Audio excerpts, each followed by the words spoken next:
ஓம் சாய்ராம். நல்லது நினைப்போம், நல்லது நடக்கும். 48 நாள் தவத்தில் இன்னைக்கு நம்ம 14வது நாளில் இருக்கோம். இந்த பதிவில் நம்ம குரு பக்தியை பற்றி தெரிஞ்சுக்க போகிறோம். குரு ஒருவருக்கு எப்பேற்பட்ட ஆசீர்வாதத்தெல்லாம் கொடுப்பாரு, எப்படிப்பட்ட சோதனைகள்லாம் நிகழும் அப்படிங்கிறத ரொம்ப விளக்கமாக தெரிஞ்சுக்க போகிறோம். ஏற்கனவே நம்ம தீபகன் அப்படிங்கிற ஒரு சீடர் தன்னோட குரு மேலே எவ்வளவு நம்பிக்கையோட அவருக்கு சேவையெல்லாம் செய்துக்கிட்டு இருந்தாரு. சிவபெருமானே, காசி விஸ்வநாதரே நேரில் வரப்போ கூட அவரோட குரு பக்தி அதிகமாகணும் அப்படிங்கிற வரம் தான் கேட்டார். அந்த மாதிரி தான் இன்றைக்கும் நம்ம ஒரு சில விஷயங்களை தெரிஞ்சுக்க போகிறோம்.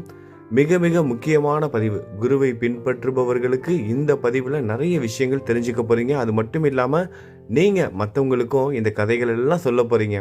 இன்றைய பதிவு மிக மிக முக்கியமானது. கேட்குற உங்களுக்கு மட்டும் கிடையாது, நீங்கள் கேட்குறதுனால இதன் மூலமாக உங்களை சார்ந்தவங்களும் உங்கள் கூட இருக்கவங்களும் பயன்பெற போகிறாங்க. நீங்கள் நிறைய பேருக்கு அறிவுரை வழங்க போகிறீங்க. அதனால் முழுவதுமாக கேளுங்க, கவனமாக கேளுங்க.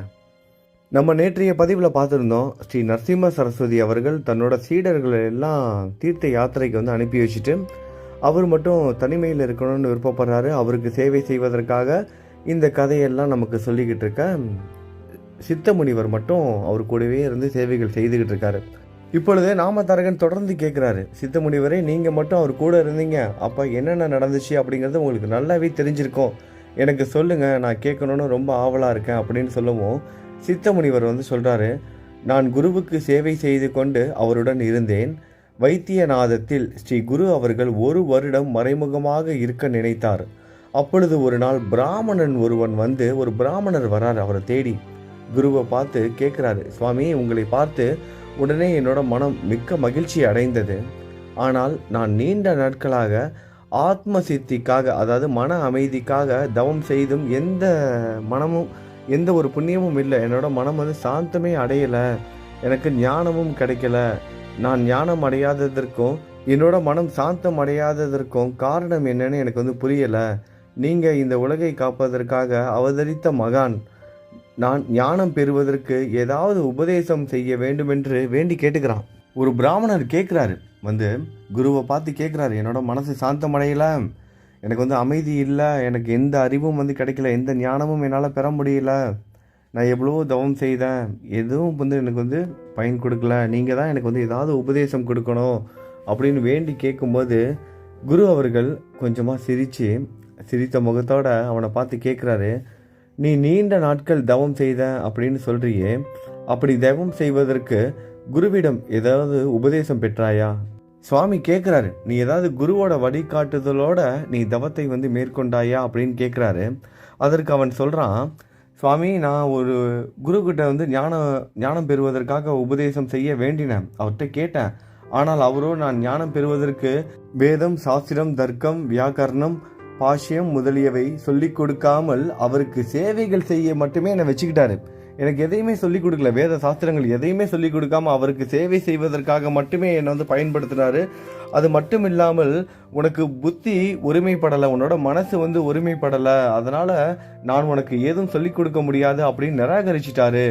நான் சொன்ன சாதாரண வேலைகளை கூட உன்னால் சரியாக செய்ய முடியல அப்படின்னு திட்டிக்கிட்டே இருப்பார். நீண்ட நாட்கள் ஆகியும் எனக்கு எதுவுமே அவர் செய்யவே இல்லை, எனக்கு எதையுமே சொல்லிக் கொடுக்கவே இல்லை. நீண்ட நாட்களாக அவரோட வேலை செய்வதற்காக மட்டுமே தான் என்னை பயன்படுத்திக்கிட்டாரு. அதுவும் என்னை திட்டுவார், நான் சொல்கிற சாதாரண வேலையை கூட உன்னால் சரியாக செய்ய முடியாதான்னு சொல்லிட்டு திட்டுவார், கோவப்படுவார். அதனால் ஒரு நாள் நான் அவர்கிட்ட கோபிச்சுக்கிட்டு அவர் சொன்ன வேலையை நான் செய்யாமல் அவரை விட்டுட்டு வந்துட்டேன், அவர்கிட்ட சொல்லாமே வந்துட்டேன் அப்படின்னு சுவாமி கிட்ட, ஸ்ரீ நரசிம்ம சரஸ்வதி கிட்ட அந்த பிராமணர் சொல்கிறாரு. அதற்கு சுவாமி சொல்கிறாரு, நீ எவ்வளவு பெரிய தவறு செய்திருக்க அப்படின்னு உனக்கு தெரியுமா? நீ செய்த தவறு தற்கொலைக்கு சமமானது. ஒரு தற்கொலை செய்தால் எவ்வளவு பாவம் கிடைக்குமோ, எவ்வளவு தவறான விஷயமோ அந்த தவறை தான் நீ செஞ்சிருக்க. உன்னிடம் இருக்கும் அறியாமையை தெரிந்து கொள்ளாமல், உன்னிடம் இருக்கிற அந்த அறியாமையை தெரிந்து கொள்ளாமல் உன்னோட குருவையே நீ தவறாக பேசுகிற. இது எவ்வளவு பெரிய தவறு தெரியுமா? நீ உண்மையாகவே ஒரு குரு துரோகி. ஒரு குரு துரோகி உலகிலும் மேலுலகிலும் சுகம் கிடைக்காது, இந்த உலகத்தில் மட்டும் கிடைக்காது. நீ இறந்ததுக்கு அப்புறமா கூட நீ நிம்மதியாக இருக்க முடியாது, அவனுக்கு ஞானம் என்றுமே கிடைக்காது. குரு சேவா விதிகளை தெரிந்து கொண்டவன் மட்டுமே உண்மையான சீடர். உண்மையான குரு பக்தனுக்கு தான் வேதங்கள் தெரிந்து கொள்ள முடியும். உண்மையான குரு பக்தனால் மட்டும்தான் வேதங்களை தெரிந்து கொள்ள முடியும். அது மட்டுமின்றி குருவின் அருளையும் ஆசையையும் பெற முடியும். உன் போன்ற குரு துரோகியின் முகம் பார்ப்பது கூட அபசகனம். உன்னை பார்ப்பது கூட அபசகனம் அப்படின்னு சொல்றாரு. ஆலயத்தில் மலம் கழிந்து அதற்கு திட்டியவனை கடிந்து கொள்வது போல் இருக்கிறது உன் செயல். ஒரு ஆலயத்துக்கு, ஒரு கடவுளோட ஆலயத்துக்கு, கோவிலில் போயிட்டு அங்கே அசிங்கம் பண்ணுறவனை திட்டுறவனை பார்த்து திட்டுறது மாதிரி இருக்கு. எவ்வளோ பெரிய தவறு செய்திருக்கேன்னு உனக்கு புரியுதா? இதை கேட்ட அந்த பிராமணர் பயத்தோட நடுக்கத்தோடு செய்வது அறியாமல் என்ன பண்றாரு, ஸ்ரீ நரசிம்ம சரஸ்வதி குருவோட பாதங்கள், சுவாமியோட பாதங்கள்ல விழுந்து, நான் என்னோட அறியாமையால குருவுக்கு துரோகம் செய்துட்டேன், நான் குருவை எப்படி தெரிந்து கொள்ள வேண்டும், எப்படி உணரணும் என்று மன்றாடி கேட்கிறாரு. குருநாதர் அவனுடைய வேதனையை கண்டு மனமுருகி குரு சேவையை செய்ய எவ்வாறு செய்யணும் அப்படிங்கிறத இப்போ ஒரு கதை மூலமாக சொல்ல போகிறாரு. குருவுக்கு எப்படிலாம் சேவை செய்யணும் அப்படிங்கிறத ஸ்ரீ நரசிம்ம சரஸ்வதி அவர்கள் அவனுக்கு ஒரு கதை சொல்ல போகிறாரு. இதன் மூலமாக நம்ம எல்லாரும் குரு பக்தினா என்ன, குருவுக்கு எப்படிலாம் கீழ்ப்படிந்து நடக்கணும், எப்படி உண்மையோடு நடந்துக்கணும், எந்த ஒரு சூழ்நிலையிலும் அவர் நம்மளை வேலை வாங்குறாரு, அவருக்கு நம்ம சேவை செய்கிறோம், இதனால நமக்கு என்ன பயன், அந்த மாதிரிலாம் எதுவுமே யோசிக்காம குருவுக்கு சேவை செய்வது மட்டுமே நம்மளோட கடமைன்னு நினைத்து வாழ்ந்தோம் அப்படின்னா நமக்கு என்னென்னலாம் கிடைக்கும், எப்பேற்பட்ட ஆசீர்வாதம்லாம் கிடைக்கும், நம்மளோட வாழ்க்கை எப்படிலாம் மாறும் அப்படிங்கிறத சத்குரு அவர்களே இப்போ சொல்ல போகிறாங்க. அதாவது ஸ்ரீ நரசிம்ம சரஸ்வதி அவர்கள் சொல்கிறாரு அந்த பிராமணருக்கு, நம்மளும் அவர் கூட சேர்ந்து கேட்டுக்கலாம். சத்குரு சொல்றாரு, அதாவது ஸ்ரீ நரசிம்ம சரஸ்வதி சொல்றாரு, அப்பனே கேள், அம்மையப்பன் தான், அதாவது அம்மாவும் அப்பாவும் தான் முதல் குரு. நமக்கு அறிவை சொல்லுபவர் பரமகுரு. அவரை பிரம்மா விஷ்ணு மகேசரின் அவதாரமான தத்தாத்திரேயராக கருத வேண்டும். ஒருமுகப்படுத்திய மனதோடு குரு சேவை செய்ய வேண்டும். பாரதத்தில் இப்படி குரு சேவை செய்து குருவின் அருளையும் ஆசியையும் பெற்றவர்களின் கதையை சொல்கிறேன் கேள்னு ஒரு கதையை சொல்றாரு. துவாபர யுகத்தில் தௌமியர் என்ற ஒரு மகரிஷி இருக்கிறாரு. துவாபர யுகத்தில் மகரிஷி, அதாவது தௌமியர் அவரோட பேரு. அவர்கிட்ட ஒரு 3 பேர் சீடர்களாக இருக்கிறாங்க. ஒருத்தரோட பேர் அருணன், இன்னொருத்தரோட பேரு பைதன், மற்றும் ஒருவர் உபமணியும். அருணன், பைதன், உபமணியும் என்ற 3 சீடர்கள் தௌமியர் மகரிஷிக்கு சேவைகள் செய்து கொண்டு இருக்காங்க. அப்படி இருக்கும்போது சீடர்களின் அகங்காரத்தை போக்குவதற்காக, குரு பக்தியை பெற்று மனதை ஒருங்கிணைப்பதற்காக அவர்களுக்கு வீட்டு வேலைகளையும் குருவின் தேவைகளையும் பூர்த்தி செய்ய சொல்வார்கள். என்ன பண்ணுவாங்களாம், குருமார்கள் அவங்களோட அகங்காரத்தை எல்லாம் ஒழிப்பதற்காக வீட்டு வேலைகள், அப்புறம் அவங்களுக்கான சேவைகள், இது எல்லாத்தையும் குரு செய்ய வைப்பாராம். அப்படி அவர்கள் செய்யும் வேலையின் தரத்தை பார்த்து அவர்கள் கல்வி அருள் பெறுவார்கள். அதாவது குரு எப்படி போதிப்பாங்கன்னா, அவங்க எந்த அளவுக்கு கீழ்ப்படிந்து இருக்காங்க, எந்த அளவுக்கு, அதாவது சொல்கிற வேலையை எந்த ஒரு அகங்காரமும் இல்லாமல். ஏன்னா குருக்கிட்ட வரவங்க சாதாரணமானவங்களா மட்டும் இருக்க மாட்டாங்க. பெரிய பெரிய ராஜ பதவிகளில் இருக்கவங்க கூட வருவாங்க, அவங்களோட மகன்கள் கூட வருவாங்க, இளவரசர்கள் கூட வருவாங்க. அவங்களுக்கு அவங்களோட குலம், கோத்திரம், அவங்க எப்பேற்பட்ட குடும்பம், அவங்க எவ்வளோ பெரிய உயர்ந்த அந்தஸ்தில் இருக்காங்க, இந்த சமூகத்தில் எவ்வளோ பெரிய முக்கியமானவங்க, இதெல்லாம் பார்க்க மாட்டாங்க. குருவுக்கு எந்த அளவுக்கு கீழ்ப்படிந்து நடக்கிறாங்க, அதை வைத்து தான் அவங்களுக்கு அருளும் ஞானமும் கிடைக்கும். அப்போ குரு இது எல்லாத்தையும் பார்ப்பாராம். அப்படி இருக்கும்போது அவங்களோட அந்த தரத்தை பிரித்து பார்ப்பதற்காக தௌமியர் ஒரு சில விசேஷமான பரீட்சைகள்லாம் வைக்கிறாரு. ஒரு நாள் இதற்காக தௌமியர் அருணியை, அதாவது மொத்தம் 3 பேர் இருக்காங்க, நல்ல பேரை கேட்டுக்கோங்க. அருணன், பைதன், உபமணியும், இந்த 3 சீடர்களில் முதலானவர் தான் அந்த அருணி.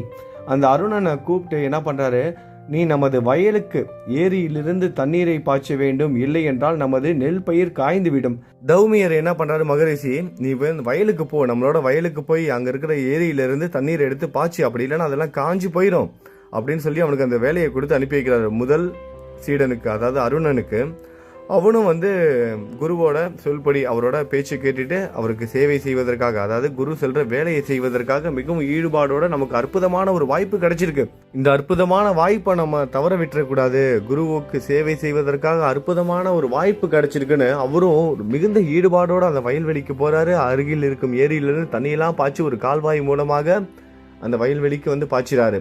அந்த கால்வாயில் தண்ணி போய்கிட்டு இருக்கும்போது பக்கவாட்டில் ஒரு சைடு உடைப்பு ஏற்பட்டு தண்ணீர் எல்லாம் வெளியேற ஆரம்பிக்குது. அவரும் எவ்வளோ முயற்சி பண்ணி பார்க்குறாரு. அந்த அருணன்கிற சீடரும் மண், கல் என்னென்னமோ எடுத்து போட்டு பார்க்குறாரு. ஆனால் எதுவுமே பயன் பெறலை.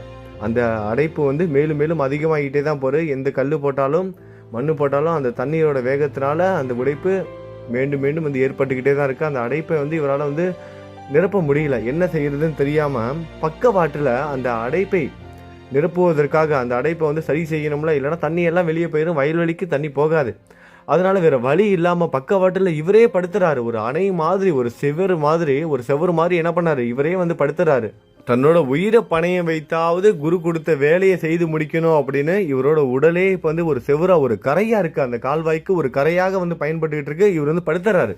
இவர் படுத்த உடனே அந்த கால்வாயில் இருக்கும் அடைப்பு இவரால் வந்து மூடப்படுகிறது. அதனால் தண்ணீர் வந்து சரியாக முறையாக வந்து வயலுக்கும் வந்து பாய தொடங்குகிறது. ஆனால் அப்படியே கொஞ்சம் நேரமாக ஆகுது, மணிக்கணக்காக ஆகுது, இரவு நேரமும் ஆகிறது. ஆனால் இன்னும் அருணன் வந்து வரலை, எங்க அவரோட ஆசிரமத்துக்கு இன்னும் போகலை. நேரம் ஆகிருச்சு, அருணனை காணோம். தௌமியர் தேடுறாரு, என்னடா நம்ம அனுப்பின சீடனை இன்னும் காணுமே, என்னாச்சு ஏதாச்சுன்னு தெரிந்து கொள்வதற்காக அந்த வயல்வெளிக்கு நேரடியாக தௌமியரே வராரு. அங்க வந்து பார்த்தா அருணன் சுயநினைவு இல்லாம அந்த கால்வாயில படுத்திருக்காரு. பக்கவாட்டில் அந்த தண்ணி போய்கிட்டே இருக்கு. மணி நேரமா, மணிக்கணக்கா அந்த நீரிலேயே இருந்ததுனால அவரோட உடல் முழுவதும் விரைத்து போய் சுயநினைவே இல்லாம மயக்க நிலையில படுத்து கிடக்கிறாரு. உயிருக்கு ஆபத்தான நிலையில படுத்திருக்கிறத பார்த்த தௌமியர் என்ன பண்றாரு, அவரே இறங்கி அந்த கால்வாயில இறங்கி தன்னோட சீடனை இரு கைகளால் தூக்கி கரைக்கு கொண்டுட்டு வராரு.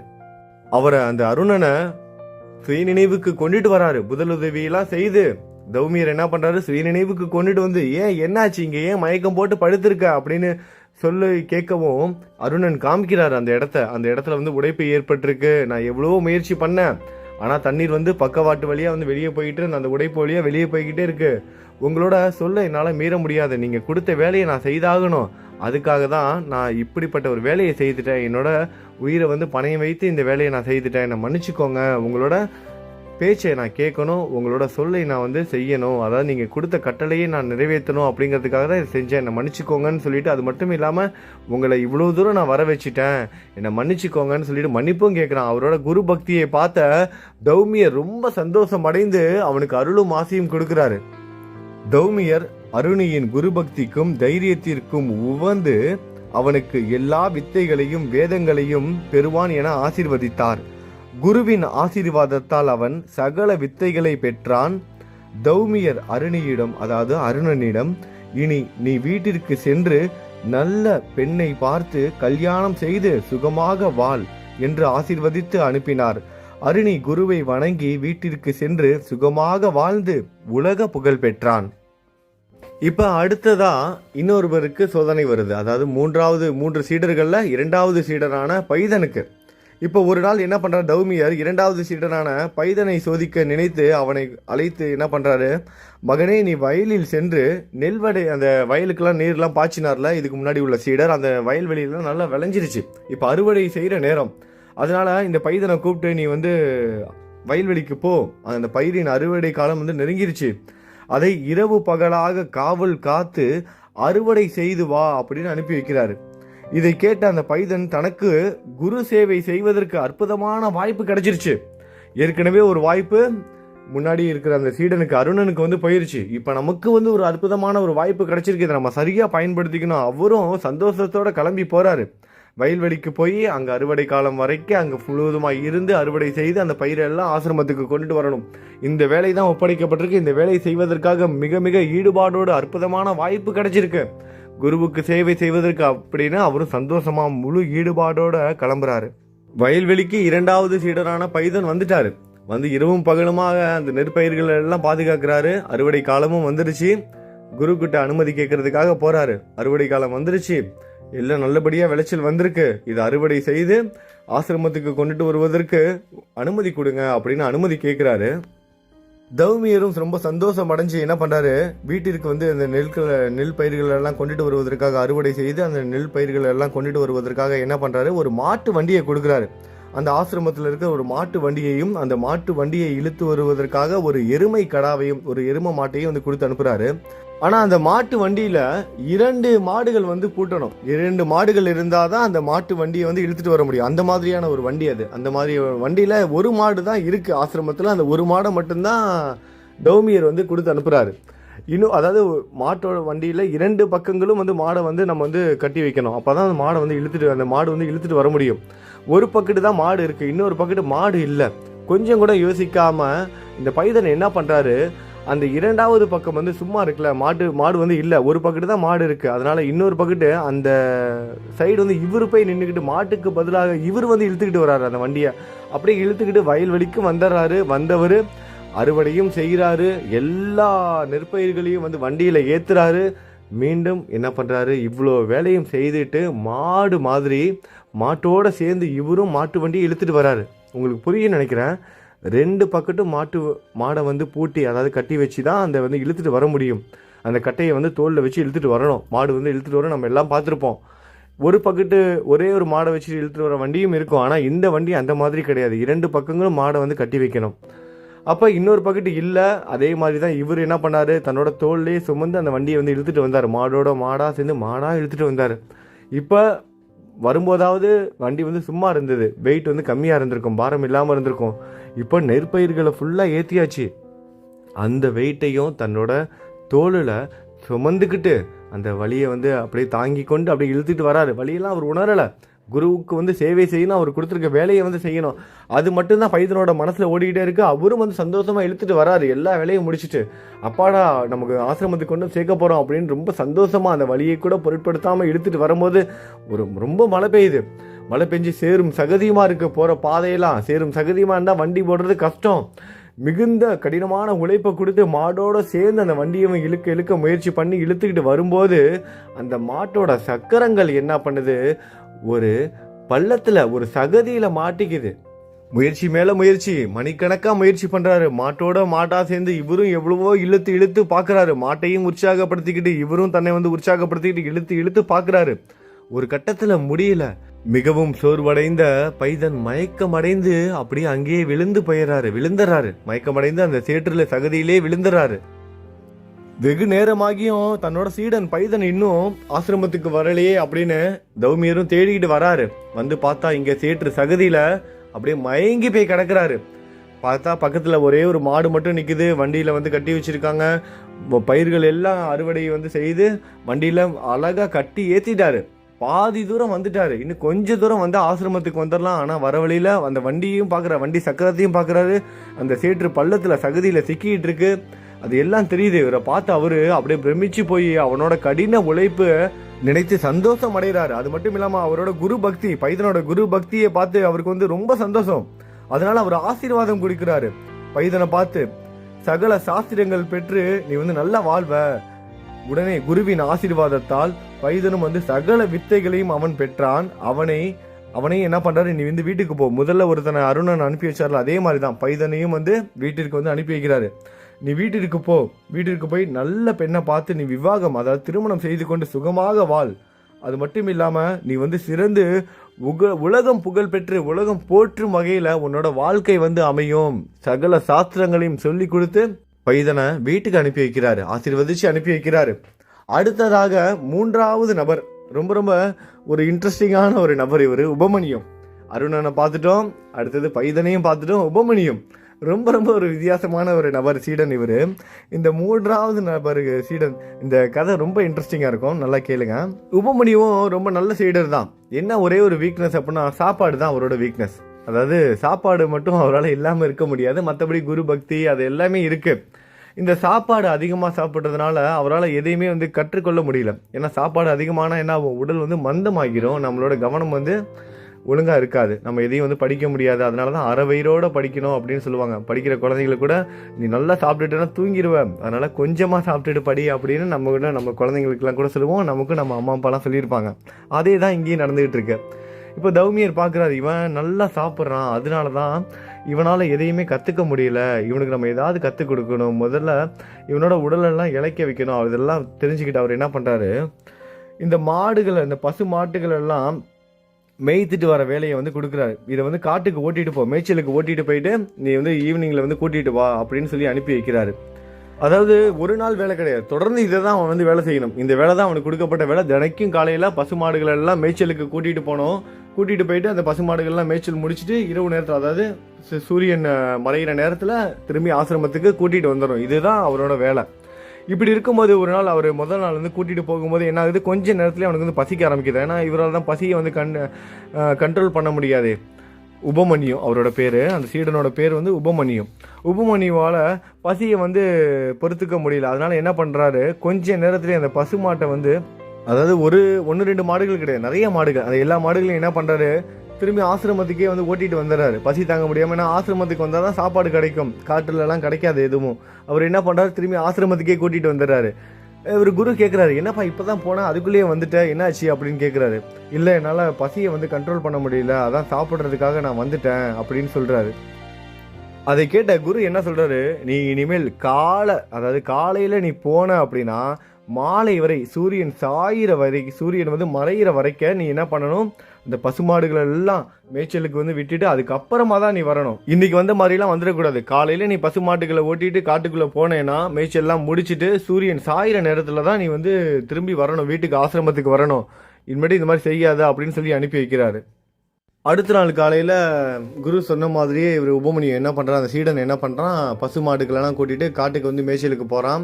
போய் கொஞ்ச நேரத்துலேயே அவனுக்கு பசிக்கவும் ஆரம்பிச்சிருது. ஆனால் ஆசிரமத்துக்கு போக முடியாது, குரு வந்து வரக்கூடாது, சூரியன் சாயிற நேரத்தில் தான் வரணும்னு சொல்லிட்டாரு. என்ன பண்ணுறதுன்னு தெரியாமல் அப்படியே யோசிக்கிறாரு. பக்கத்தில் பார்த்தா ஒரு கிராமம் வந்து தெரியுது கண்ணில்.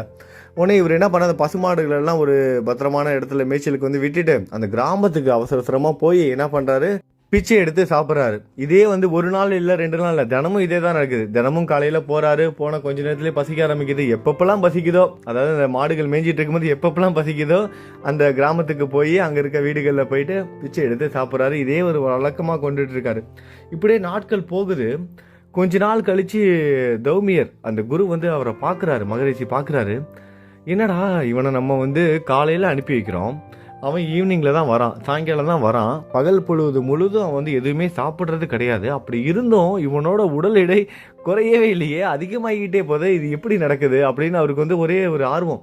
ஏன்னா இப்போ சாப்பிடாம இருந்தால் உடல் வந்து குறையணும், இவனுக்கு வந்து உடல் வந்து குறையணும் அப்படிங்கிறதுக்காக தான் அவனுக்கு வந்து இந்த மாதிரியான ஒரு வேலையை வந்து கொடுத்து அனுப்பியிருக்கோம். அப்படி இருக்கும்போது இவனுக்கு வந்து உடலே குறையவே இல்லை, உடல் எடை குறையவே இல்லை, மாறா வந்து என்ன ஆகுது, உடல் எடை வந்து அதிகரிச்சுக்கிட்டே போகுது.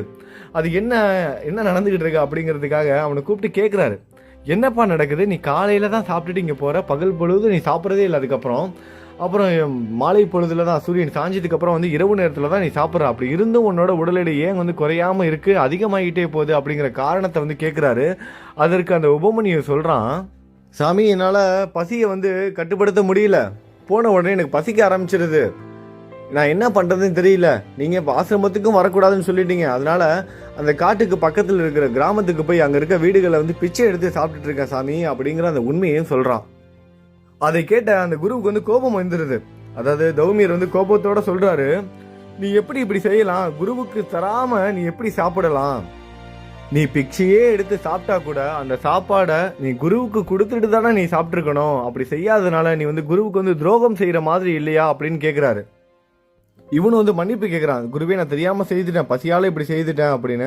உடனே அந்த குருவும் சொல்கிறாரு, சரி பரவாயில்ல வீடு, நாளையிலிருந்து நீ பிச்சை எடுக்கிறல அதை வந்து என்கிட்ட கொண்டு வந்து கொடுத்துட்றோம் சரியா அப்படின்னு சொல்லி அனுப்பி வச்சுறாரு. நாளையிலேருந்து நீ என்ன பண்ணும், பிச்சை எடுக்கிற அந்த உணவை வந்து என்கிட்ட கொண்டுட்டு வந்துடணும் அப்படின்னு வந்து சொல்லிடுறாரு. உபமன்யுவும் அடுத்த நாள் காட்டுக்கு இந்த மாடுகளை ஓட்டிக்கிட்டு மேய்ச்சலுக்கு கூட்டிகிட்டு போகிறான். போயிட்டு பக்கத்தில் இருக்க கிராமத்தில் பசிக்காக என்ன பண்ணுறான், பிச்சையும் எடுக்கிறாரு. அந்த கிராமத்தில் போயிட்டு அங்கே இருக்க வீடுகளில் அந்த சீடன் வந்து பிச்சையும் எடுக்கிறான். எடுத்துட்டு குரு சொன்ன மாதிரி ஆசிரமத்துக்கு வந்து அந்த பிச்சை எடுத்த உணவை வந்து கொடுக்குறாரு. குரு அதை வாங்கிக்கிட்டு அதை அவர் எடுத்துக்கிட்டதுக்கு அப்புறம் கொஞ்சம் உணவை வந்து தன்னோட சீடனான அந்த உபமன்யுவுக்கும் கொடுக்குறாரு. அதாவது நிறைய குரு வந்து எடுத்துக்கிட்டு கொஞ்சமாக வந்து இவனுக்கு வந்து கொடுக்குறாரு. அதை வந்து இவன் சாப்பிட்றான்.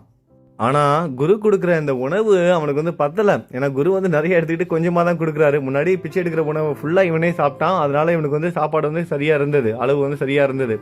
இப்போ வந்து எடுக்கிற உணவில் குரு வந்து எடுத்துட்டு அவர் கொஞ்சம் தான் கொடுக்குறாரு. அந்த உணவு இவனுக்கு பத்தலை. அதனால 2வது முறை அந்த கிராமத்துக்கு போய் பிச்சை எடுத்து சாப்பிட ஆரம்பிக்கிறான். இப்படியே நாட்கள் போய்கிட்டே இருக்கு. கொஞ்ச நாள் ஆகிடுது. கொஞ்ச நாள் ஆனதுக்கப்புறம் குரு திரும்பவும் அவனை கூப்பிட்றாரு. என்னடா நடந்துக்கிட்டு இருக்கு, உன்னோட உடம்பு வந்து குறையவே மாட்டேங்குது, நீ இன்னும் குண்டாகிக்கிட்டே போகிற, நீ சாப்பாட்டையும் கொண்டு வந்து என்கிட்ட கொடுத்துற, நீ ஏன் சாப்பாடு அங்கே இல்லாமல் இருக்க, பிச்சை தான் எடுக்கிற, பிச்சை எடுக்கிற சாப்பாடையும் கொண்டு வந்து என்கிட்ட கொடுத்துற, நான் கொஞ்சம் தான் கொடுக்குறேன், ஆனால் அந்த கொஞ்சம் சாப்பாடை சாப்பிட்டு உனக்கு எப்படி இப்படி உடம்பு இன்னும் அதிகமாகிட்டே போகுது, உடம்பு குறையவே இல்லையே அப்படிங்கிறத கேட்குறாரு. அப்போ அவன் சொல்கிறான், சாமி நான் பிச்சை எடுக்கிற உணவை கொண்டு வந்து உங்கள்கிட்ட வந்து கொடுத்துட்டேன், நீங்கள் அதை எடுத்துக்கிட்டு எனக்கு கொஞ்சமாக கொடுக்குறீங்க, எனக்கு அந்த உணவை சாப்பிட்டு கொஞ்ச நேரத்தில் திரும்பவும் பசிக்க ஆரம்பிக்குது, அதனால் 2வது முறையும் அந்த கிராமத்துக்கு நான் போய் பிச்சை எடுத்து சாப்பிட்றேன் குருவே அப்படிங்கிறதையும் சொல்கிறான். ஒரு விஷயத்த மட்டும் இப்போ நம்ம நல்லா புரிஞ்சுக்கணும். இந்த முறை கூட உபமன்யு தன்னோட குரு கிட்ட வந்து பொய் பேசவே இல்லை, உண்மையை வந்து சொல்கிறாரு. இப்போ 2வது முறையும் இவர் வந்து பிச்சை எடுத்து சாப்பிட்றாரு அப்படிங்கிறத தெரிஞ்சுக்கிட்ட குரு என்ன பண்ணுறாரு, 2வது முறை நீ வந்து பிச்சை எடுக்கிறல அதையும் என்கிட்ட வந்து கொடுத்துரு அப்படின்னு வந்து சொல்கிறாரு குரு. நீ முதல் தடவை எடுக்கிற பிச்சையை வந்து என்கிட்ட வந்து கொடுக்குறல, அதே மாதிரி 2வது முறை எடுக்கிற பிச்சையை நீ என்கிட்ட வந்து கொடுக்கணும் அப்படின்னு ரொம்ப கண்டிப்பாக சொல்கிறாரு. உபமன்யுவும் ஆமான்னு சொல்லிட்டு மாடு மாதிரி தலையாட்டிட்டு குரு சொல்றது தானே தெய்வ வாக்கு, உடனே செஞ்சிடறேன் குருவேன்னு சொல்லிட்டு அடுத்த நாள்ல இருந்து அதையே செய்ய ஆரம்பிக்கிறான். முதல் முறை பிச்சை எடுக்கும் போது அந்த உணவை கொண்டு வந்து குரு கிட்ட கொடுத்துறான், குரு கொடுக்குற கொஞ்சம் உணவை தான் சாப்பிட்றான். 2வது முறையும் போய் பிச்சை எடுக்கிறான், அந்த உணவையும் கொண்டு வந்து குரு கிட்ட கொடுக்குறான், குரு கொடுக்குற மீதம் இருக்கிற அந்த கொஞ்சம் உணவை தான் சாப்பிட்றான். ஆனால் அந்த உணவு அவனுக்கு பத்தலை. என்ன பண்றதுன்னு தெரியாம வேற ஏதாவது சாப்பாடு கிடைக்குமான்னு யோசிச்சுட்டு இருக்கும்போது மாடுகள் எல்லாம் மேய்ந்துகிட்டு இருக்குல்ல, அந்த மாட்டோட மடியில் அந்த மாடுகளோட கன்றுகள், பசுமாட்டோட கன்றுகள் பால் குடிக்கிறத பார்த்த உடனே இவனுக்கு ஒரு எண்ணம் வந்து உருவானது. இந்த கன்று குட்டிகள் எல்லாம் அவங்க அம்மா பசுக்கிட்ட பால்லாம் குடிச்சதுக்கப்புறம் பசுவோட மடியில் மீதம் இருக்கும் பால் இருக்கும்ல, இந்த கன்று குட்டிகள்லாம் குடிச்சது போக மீதம் பால் இருக்கும்ல, அந்த பாலை வந்து நம்ம குடிக்கலாம் அப்படின்னு சொல்லிட்டு அவனும் பசுமாட்டோட பாலை வந்து குடிக்க ஆரம்பிக்கிறான். இப்படியே நாட்கள் போகுது, இப்படியே தொடர்ந்து நடக்க ஆரம்பிக்குது. நாட்கள் போகுது, அவனோட உடல் எடை இன்னும் அதிகமாகுது. ஏன்னா பசும்பாலை அப்படியே குடிச்சிக்கிட்டு இருக்கான். அப்பனா உடல் எடை எவ்வளோ அதிகமாகிட்டே போகுது.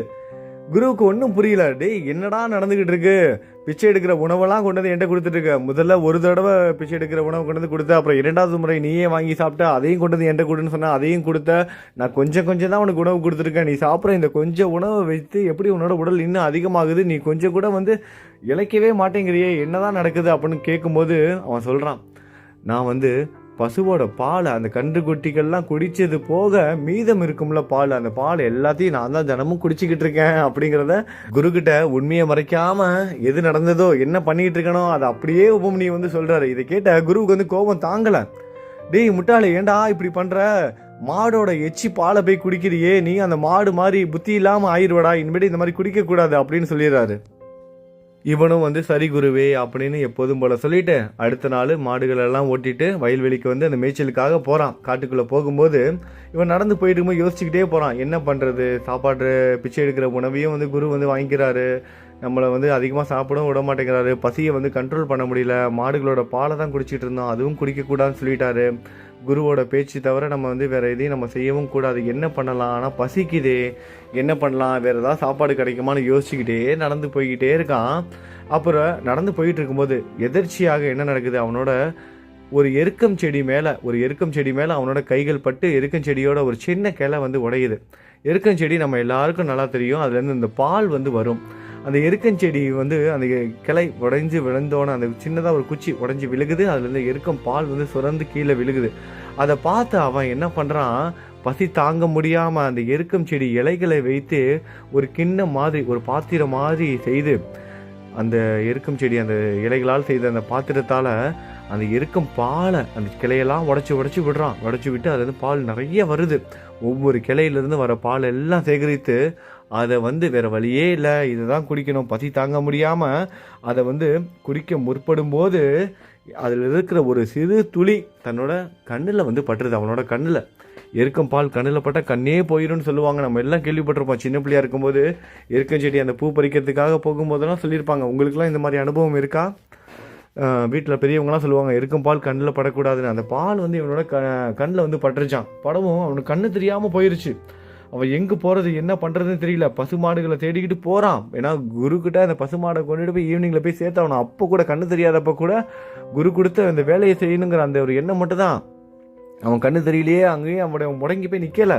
அந்த பசுமாடுகளை தேடி கண்டுபிடிச்சி ஆசிரமத்துக்கு கூட்டிகிட்டு போனோம். அந்த ஒரு எண்ணத்தோடு அவன் என்ன பண்ணுறான், கண்ணு தெரியாமல் போனப்போ கூட அப்படியே தேடி அலையிறான். காடு முழுவதும் தேடி அலையிறான். திக்கு தெரியாமல் அலையிறான். இங்கிட்டா அங்கிட்டான்னு, மேற்கு திசையா கிழக்கு திசையா எதுவுமே தெரியாமல் அப்படியே அலையிறான். போகிற வழியில் ஒரு கிணறு இருந்திருக்கு. அந்த கிணறு கண்ணு தெரியாமல் என்ன பண்ணிட்டான், கிணறுக்குள்ளே விழுந்துட்டான். நேரம் ஆகிட்டே போது. உபமன்யும் இன்னும் ஆசிரமத்துக்கு வரல. தௌமியர் தேடிட்டு வராரு, காட்டுக்குள்ளே வராரு. என்ன ஆச்சுன்னு தெரியலையே, இவன் கரெக்டாக வந்துருவானே, எதா இருந்தாலும் அப்படியே நம்மக்கிட்ட வந்து சொல்லுவானே என்னாச்சு இந்த பையனுக்கு அப்படின்னு உபமன்யுவை தேடி வராரு. பயந்து போய் வராரு. ஏன்னா ரொம்ப வெள்ளந்தியான பையன். எதையுமே வந்து மறைச்சி பேச மாட்டான், சொல்றத அப்படியே செய்வான். பசி கூட தாங்க மாட்டானே பையன், இவ்வளோ நேரம் ஆச்சு, என்ன ஆச்சுன்னு சொல்லிட்டு பயந்து போய் வராரு. அங்கே வந்து பார்த்தா ஒரு கிணறு பக்கத்துலேருந்து சவுண்டு வருது, சத்தம் வருது. அதை கேட்ட தௌமியர் வந்து அவனை அந்த கிணறுல இருக்கிறத பார்த்து அவனை காப்பாற்றி மேலே கூட்டிகிட்டு வந்து நடந்தது எல்லாம் தெரிஞ்சுக்கிறாரு. அவன் எருக்கம்பாலை வந்து பசி தாங்க முடியாமல் குடிக்க முயற்சி பண்ணது, அந்த எருக்கம்பால் அவனோட கண்ணில் பட்டது, அவனுக்கு கண்ணு தெரியாமல் போனது, அப்புறம் மாடை தேடி போனது, மாடை தேடி போய் அந்த கிணத்துல வந்து விழுந்தது, இது எல்லாத்தையும் தெரிஞ்சுக்கிட்டு அவர் ரொம்ப சந்தோஷமடைஞ்சு, இவ்வளோ உண்மையான பக்தனாக இருக்கிறியே அப்படின்னு அவனோட தலையில் கை வச்சு, உபமணியோட தலையில் தௌமியர் கை வைத்து அவனோட குரு பக்திக்கு உவந்து தலைமையில் கை வைத்து, உன் பக்திக்கும் சேவைக்கும் நான் சந்தோஷம் அடைந்தேன், உனக்கு சகல வித்தைகள் வசமாகும், நீ வீட்டிற்கு சென்று கல்யாணம் செய்து கொண்டு சுகமாக வாழ், உன் புகழ் உலகமெல்லாம் சென்றடையும், உனக்கு சமமான உதங்கன் என்ற சீடன் உன்னிடம் கல்வி கற்க வருவான், அவன் குரு காணிக்கையாக நாகலோகத்தை ஜெயித்து நாக குண்டலங்களை உனக்கு அளிப்பான், அவன் ஜனமேஜயனுடன் சர்ப யாகத்தை செய்ய வைத்து தட்சகனை இந்திரனுடன் கொண்டு வருவான், இதனால் உன் புகழ் உலகத்தின் நாலாபுறமும் பரவும் என்றார். நரசிம்ம சரஸ்வதி சுவாமி அவர்கள் பிராமணரிடம் குரு பக்தியின் மகிமையை சொல்லி, குரு துரோகிக்கு இவ்வுலகத்திலும் மேல் உலகத்திலும் சுகமில்லை என்றார். நரசிம்ம சரஸ்வதி அவர்கிட்ட இந்த ஒருத்தர் வந்தார்ல, தன்னோட குரு கிட்ட இருந்து ஓடி வந்தார் பாருங்க. என்னோட குரு வந்து எனக்கு வந்து வேலை மட்டுமே செஞ்சுட்டு இருக்காரு, கொடுத்துக்கிட்டு இருக்காரு, எனக்கு வந்து எதையும் சொல்லி கொடுக்க மாட்டேங்கிறாரு, எல்லா வேலையும் வாங்கிக்கிறாரு, அது மட்டும் இல்லாமல் என்னை திட்டிகிட்டே இருக்காரு அப்படின்னு வந்து குறை சொன்னார்ல தன்னோட குரு கிட்ட.